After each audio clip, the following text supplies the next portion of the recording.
What is poppin', T subs and T squad? So, girl, it is Temptation Tuesday again, and I finally here with a own show that I want to actually watch and review. And it's too bad, it's too bad, it's too bad, too bad, baby. But I gotta face reality because this is the fifth and final season of Tyler Perry's If Loving You Was Wrong. Girl, like, comment, share, and most importantly, subscribe. Could Lord, girl, I'm so tongue tied right now. Like, comment, share, and most importantly, subscribe. Be sure to hit that bell, become the notification gang. And if you really rock with my channel the way y'all say y'all do, definitely make sure to watch those ads. My PayPal and Cash App is listed down to the description box. You can also donate to the channel by joining. I have two tiers, the T sub tier as well as the T squad tier. Both are recurring payments every month on your individual charge cards, but you can cancel at any time. Nobody's feet is being held under the flames for that. Or you can also donate to the channel by purchasing merchandise. You can do that by going to teesprings.com/ttalkboutique. Anybody who buys any of the merchandise or the apparel, please make sure you DM me on Facebook, Instagram, and Twitter. And you can also email me on the channel's email address with the pictures of whatever it was that you bought. Not only will I shout you out, but I will be putting you in my closing credits that I'm actually in the mix of working on right now. So, girl, this is season 5, final season 5, episode 1, An Old Skeleton. So the episode basically starts off where it left off with last year, and that's where Ian's showing Alex her back page photograph, her back page profile, and asking if Bradley could be his. Alex finally admits that they did have sex one time, so Bradley couldn't be his. Alex, girl, it only takes one time. It only takes one time for you to get pregnant. It takes one time for you to get AIDS. It takes one time for you to get Miss Rona. So, girl, miss me. I'm giving you a little light right now because I'm definitely gonna dig in your ass in a minute. Just hold on. So, Terrell gets out of prison, and anybody who doesn't know who Terrell is Alex's baby daddy. That's Justice's father. And he goes to Kelly's house. Lucian checks out his story, and he calls Natalie outside to verify his story. But he still doesn't let him in the house until he talks to Kelly. And I wasn't upset for Lucian about that. I feel like any cop would have done that, and it don't matter what your skin complexion is.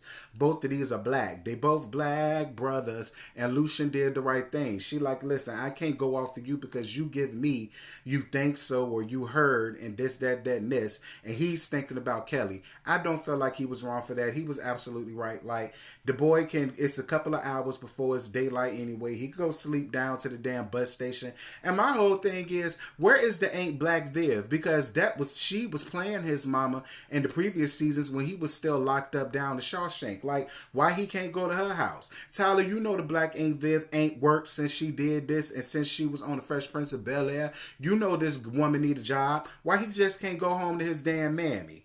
Anyway, so we get back down to Alex, and Alex is at Ian's house, and she's drinking her troubles away. Alex admits that she knew who he was from the first time she saw him. She says that she hates being a wife. She never wanted to have kids. She said that she did what everybody else wanted her to do. So when she was supposed to be at PTA meetings or anything for the kids, she would be out looking for men like Ian and Randall to sleep with. Then she turns around, falls on her knees, and give Ian head. Alex, you brazen hussy. See, I knew it was the reason why my spirit just did not align with yours on the first season. And this was even before we found out the little 1-2 that you had with Randall. Now we got to sit up here and play Maury with a little bit of Carmen Sandiego so that we could go search around the world and trying to figure out who your baby daddy is because you wanted to have these all our black kings make you feel like a natural woman for one night. And don't get me wrong, I'm not all the way opposed to that, but bitch, where's the social responsibility? You saying that you don't want kids, but you're having unprotected sex with all of our black kings. Where's the social responsibility at, and where's the accountability at? You malice floozy. Ooh. Girl, messed around and got mad. Let me calm down. Sweet, sweet. All right.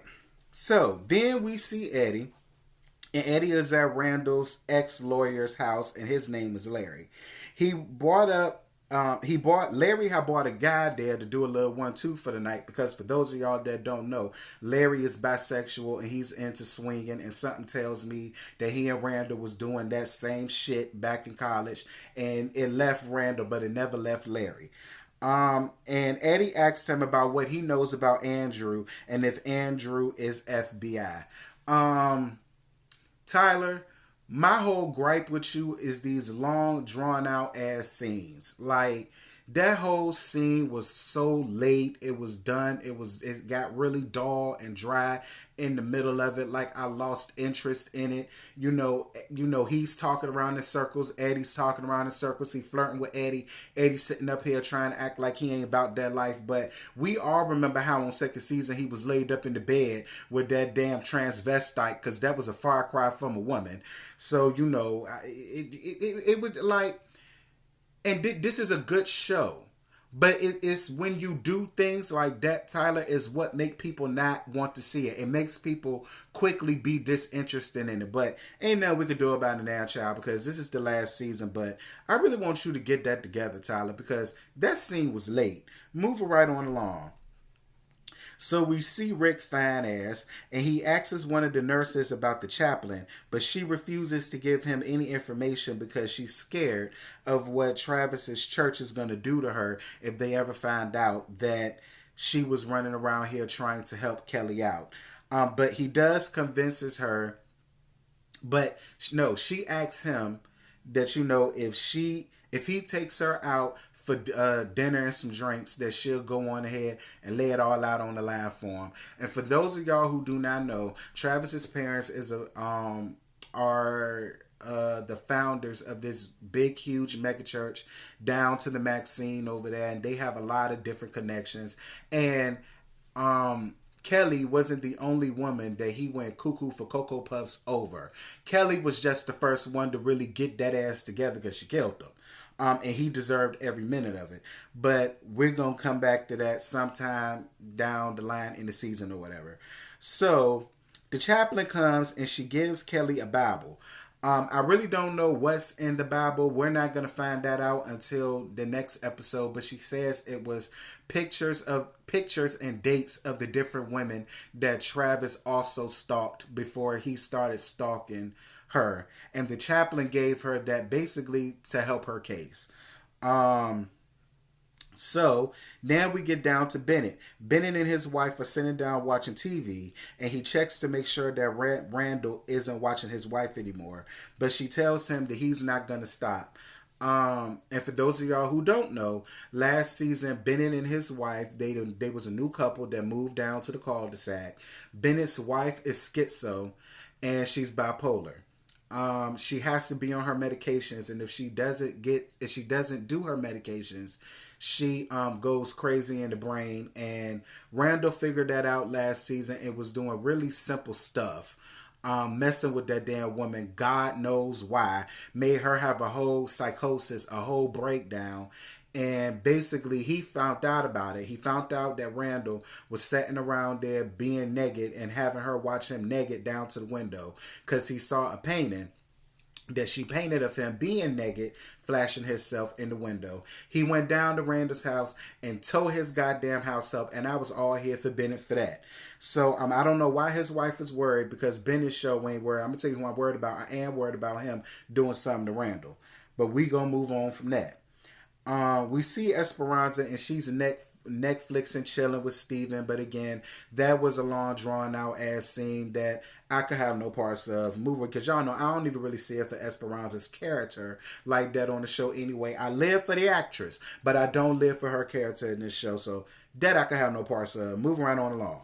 So Randall is sitting in his car outside of the house that Marcy now shares with Brad. And he calls Marcy and accuses her of destroying his house. But what he doesn't know is that it was not her, it was Bennett that destroyed his house. A little backstory for those of y'all that don't know about that. Marcy and Brad were married. Alex was sleeping with Randall around the time where she got pregnant. And all of this time, she had all of them thinking that it was Randall's baby, but it wasn't. We don't know whose baby it is because she out and about sowing her little wild oats, skeezing around town. So that's where all of that lies at. Brad really wants to pursue Marcy. Since he got his divorce from Alex, he's now sitting here basically really wants to act like he wants to marry Marcy. Listen, I get it. Both of them are hurt and they share that common hurt.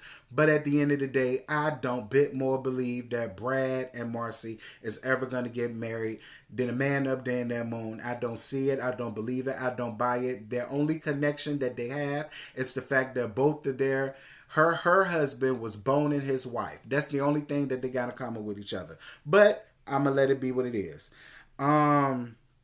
The babysitter calls Brad and tells her that Alex still hasn't came home yet and she's ready to go, honey. He gets worried and decides to go see what's going on, and Randall goes and tries to attack Marcy, and that was the end of the episode. I can't wait to see how Brad is going to handle seeing his wife riding in the next episode. Now here it is, your kids sitting up there with this woman is ready to go, and you out sitting up here getting dick, child. And normally I wouldn't have been upset about it, but girl, what about your kids? Like, God, like, I will say this though, I can appreciate where Tyler is going with her character, but I really wish she would have did that a lot sooner, not wait until it's the damn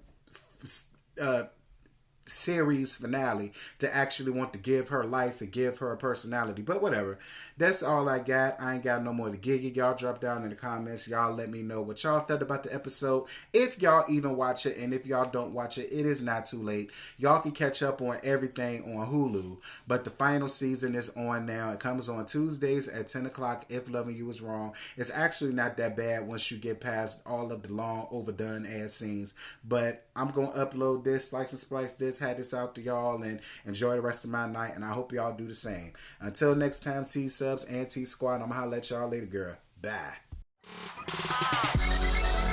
I just woke up and I rolled up. I just woke up and I rolled